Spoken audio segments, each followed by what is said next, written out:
I didn't even know I could do that sound. Anyway, what's happening, guys?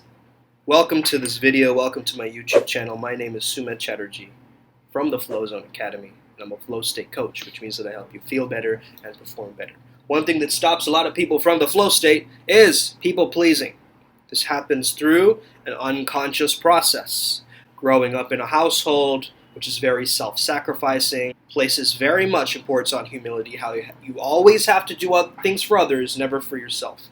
Always look after others, never look at yourself. Looking at yourself means you're conceited, you're self-absorbed, you're arrogant, you're egotistical, and we want none of that. Now listen, you, as a people pleaser and a recovering people pleaser myself, I've got to tell you, it comes from low self-esteem. Okay, low self-esteem. You believe that other people have more importance than you. Okay, self-esteem is something that creates your self-image. So if you have this identity of the people pleaser ingrained in you throughout childhood and in your adult life, you're going to be polite at times where you got to be a little bit rude. Okay? Not rude in the sense of just being rude to people, but standing up for yourself, having boundaries, being able to defy the odds and go against the grain sometimes. The ability to stand up for your own values and your own truth might be a little bit difficult. It's an art form to combine rudeness with politeness, right? I talk about this in my book, TPM. You know, if you're this agreeable taker, people are always going to trample over you. And I say agreeable taker, which is not a leadership trait. You want to be a slightly disagreeable giver. You'll notice a lot of people in authority, they have a little bit of that spine, right? A little bit of that tough love, that quality of carefrontation, of being a loving interruption in people's life, like telling people the truth, as blunt as it may seem, but it's coming from a space of love and courage and compassion that melts the other person, rather than offending someone just for the sake of offending them. Now, of course, some people need to be offended in order to actually wake them up out of some kind of a trance. Some people need that. I'm not saying to deny that. But this needy, supplicating behavior, playing the victim card, not expressing yourself for your needs, your wants, and your desires, all of this is part of this facade. But newsflash, not everybody has to like you. You know what's really funny to me? I say not everybody has to like you. Even you don't like everybody, right? Do you like everybody that you meet? So similarly, not everybody has to like you. This makes sense. Not everybody has to like you. And nice guys are often attracted to places and situations that need fixing. They have a great difficulty asserting their needs, honoring their personal boundaries, and frequently have problems in their personal and intimate relationships. I can't stress this enough, guys. Let's be honest. No man wants to feel weak and passive. And certainly no woman wants a man who can't be assertive, have his own opinions, his own direction, and display his own primal nature from a space of tenderness and instinct. In fact, the feminine, or the woman, if she doesn't feel your strength and your protectiveness, she will lose trust, shut down, and begin to have her search that need for protection and strength elsewhere. Harsh but true. This is in my own experience and also in the men that I coach. It's deep pain that oftentimes becomes a catalyst for a better life. So I'm going to tell it to you like it is. Sometimes it's easier to go into victim mode. Let's be honest. This is easy level of the video game to avoid things, right? When you shift the difficulty level, it's like you're leveling up, because you're not blaming yourself or others, and you're not keeping yourself stuck in the same old story, but you're taking ownership of your own emotions and responsibility for your own actions. But the fact is, a lot of us guys, we're living unconsciously, numbing ourselves through video games, through porn, through distraction, through substances, trying to get into a zen drunken master state where we can't really access that by feeling internally, and going into our feelings. That doesn't mean start bottling up emotions, feeling and dwelling there. It means you got to assert your needs at times. Okay? If your partner is abusive and you put up with that shit and you're afraid of rocking the boat, well, guess what? That is your own choosing. Whoever you are listening to this story, whatever it is your story, I see you, brother. I see you, sister.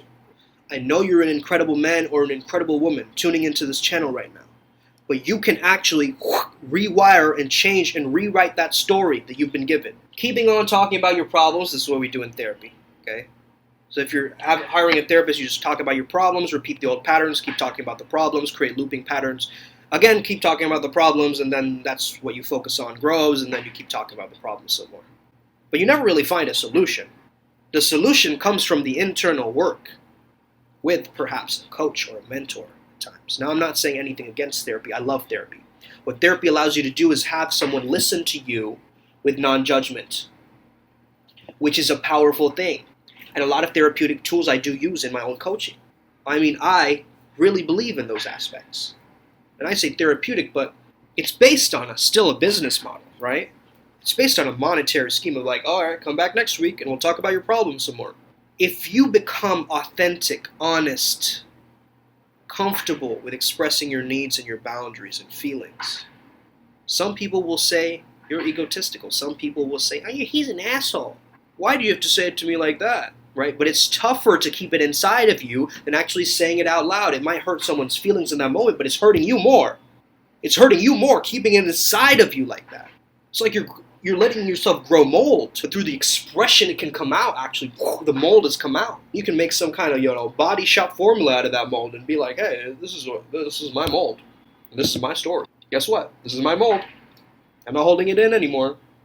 It's too old to be mold. Bars. Access the voice of your truth, not the voice in your head. Access the voice of your truth, not the voice in your head. That's one of the biggest things that I would say. Okay? If you're disconnected from your own self-trust, it's time to start trusting again. And anybody who's been conditioned to make decisions that everybody else wants is a result of feeling like you're weak, feeling like you're lost, and feeling like you're powerless, not because you are. It's a feeling. And feelings need to be processed internally.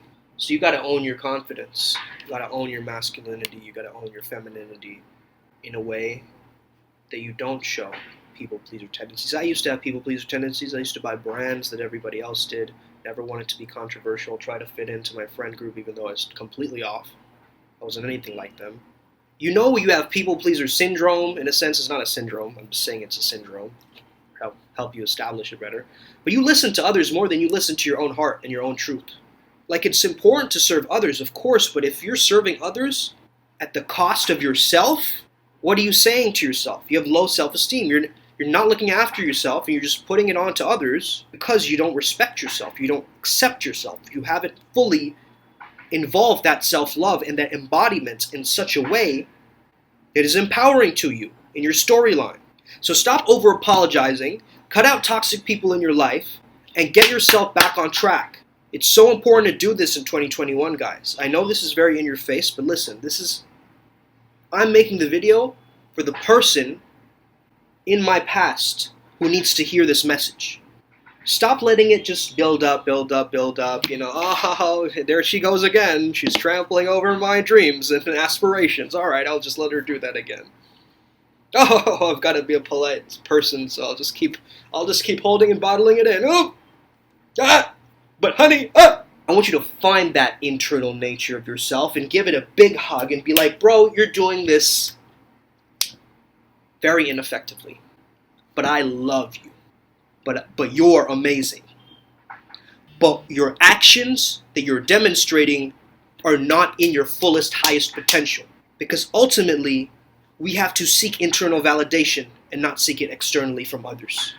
That is the pure code that quickly unlocks that people-pleasing mentality of having others accept you and like you and all this kind of stuff, which is high school stuff, you know? It's like, oh, they're my friends. Are they really your friends? If they're being unsupportive to you and they don't value the things that you value and they're straying you off your path and it's a crab in the bucket mentality where they're pulling you back down, are those your friends? If so, time to start investing in new friendships. Straight up, get a brotherhood, get a sisterhood, get somewhere where you can actually have people hold you to a standard and make you accountable for yourself, all right? This has been your video for the day. Pow! Pow, pow, pow. All right, have an amazing day. May the flow be with you, and stay legendary. Boom.